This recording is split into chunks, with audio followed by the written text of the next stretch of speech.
You're seeing it everywhere? Okay. So we have two different applications, whether we're doing lineal trim or whether we're doing flat trim. Okay, when we have lineal trim, we have 12 inches up above our garage door header. And then we also have 12-inch tape that wraps our jambs as well on the sides. The reason being is because lineal trim just acts as another J-channel piece and water will move freely through it and past it, and we got to make sure that we're protecting that jamb piece. We're also not supposed to be caulking that in any manner either, right? Okay?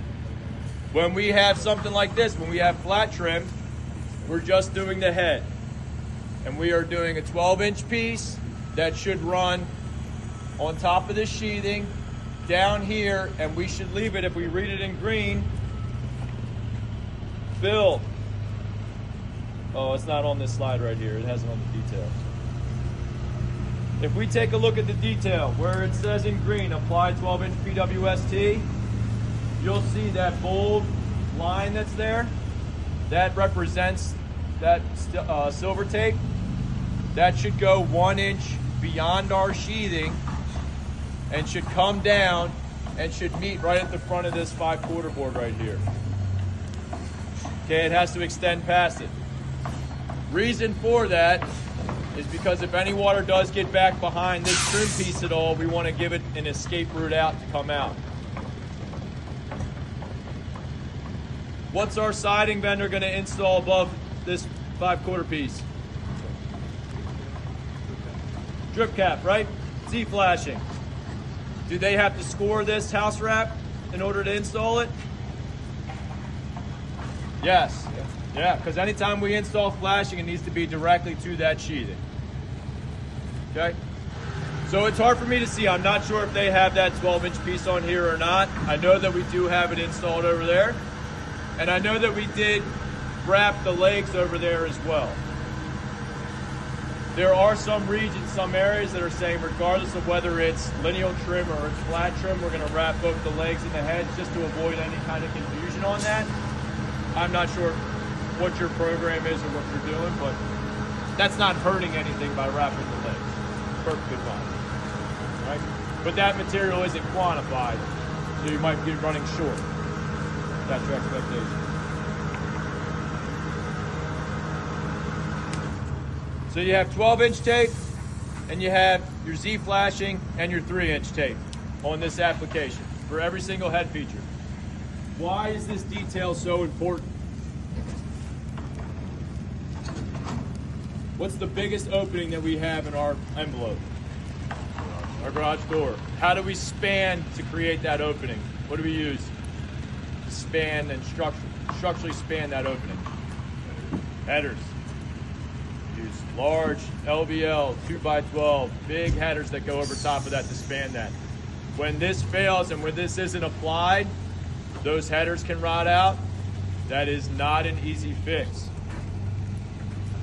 Garage doors, siders, stone, you have to support it, remove the headers, reinstall it, right? Thousands of dollars, weeks of time, a lot of work.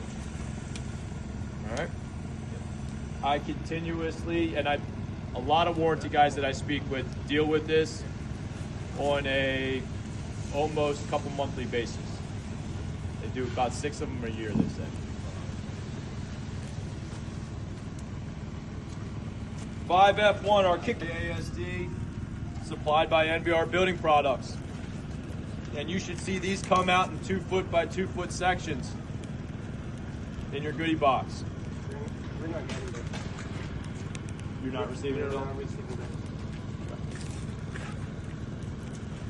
How are we doing on this detail? Are we seeing this installed anywhere? Yes. You're seeing the dry-flex diverters, or you're seeing the 24-inch tape applied? The dry-flex diverters. So we're seeing the dry-flex diverters, okay? The 24-inch part is the really hard part to get completed. Why is it so hard? You gotta do it while you're framing. You gotta do it before that truss gets set, right?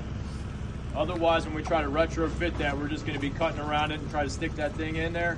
It's not really gonna work for us. The other really difficult part too is it needs to be installed in a shingle style manner.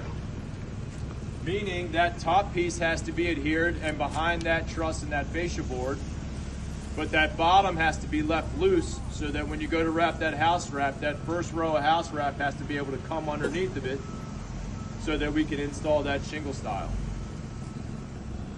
Okay? It is a very difficult application.